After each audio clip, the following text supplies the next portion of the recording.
नमस्कार, मैं doctor Sahdev Chaudhary, consultant physician एवं एनसीडी प्रभारी एवं कार्डियक केयर यूनिट प्रभारी, राजकीय जिला चिकित्सालय नागौर। आज आपसे विश्व हृदय दिवस के दिन हृदयघात संबंधित जानकारी साझा करूंगा।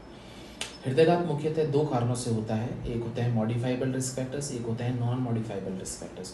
जो नॉन मॉडिफाइबल रिस्क फैक्टर्स होते हैं, जिन्हें कि हम नहीं बदल सकते हैं, वो है आपकी बढ़ती आयु, आपका सेक्स, यानी कि फीमेल्स जो होती हैं वो मेनोपॉज तक प्रोटेक्टेड रहती हैं हार्ट डिजीज से, और मेनोपॉज के बाद उनमें खतरा बढ़ जाता है। और तीसरा एथनिसिटी। जबकि जो मॉडिफाइबल यानी कि जिन्हें हम बदल सकते हैं, वो रिस्क फैक्टर्स है सबसे पहले आपकी डाइट, यानी कि आप क्या खाते हैं।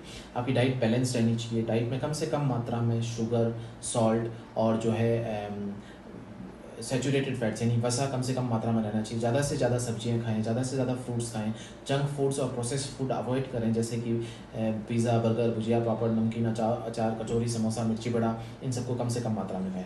दूसरा एक्सरसाइज यानी व्यायाम। आप कम से कम हफ्ते में 5 से 6 दिन 30 से 45 मिनट तक जो है खाना खाने से आधा घंटे पहले ब्रिस्क वॉकिंग कर सकते हैं। इसके अलावा योग कर सकते हैं। आप कोई स्पोर्ट्स खेलते हैं तो वो जो है आपकी दिनचर्या में उसको शामिल रखें। तीसरा नींद, और जिसको कहते हैं नियमित दिनचर्या। आप कम से कम 7 से 8 घंटे रोज जो है भरपूर नींद लें। चौथा जो है वो है आप तनाव मुक्त रहें। आप जब भी आपको तनाव जैसा लगता है तो आप अपने परिवार और अपने प्रियजनों के साथ समय बिताएं।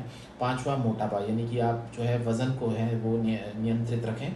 छठा स्मोकिंग, यानी कि तंबाकू का सेवन किसी भी प्रकार से ना करें, ये आपके हृदयघात के खतरे को बढ़ाता है।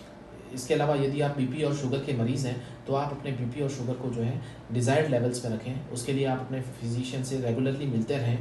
और इसके अलावा आपकी 30 वर्ष के बाद आपको प्रत्येक वर्ष अपने सारे रूटीन इन्वेस्टिगेशंस कराने चाहिए, और स्पेशली जो है लिपिड प्रोफाइल यानी कि कोलेस्ट्रॉल लेवल्स की जांच अवश्य करवाएं।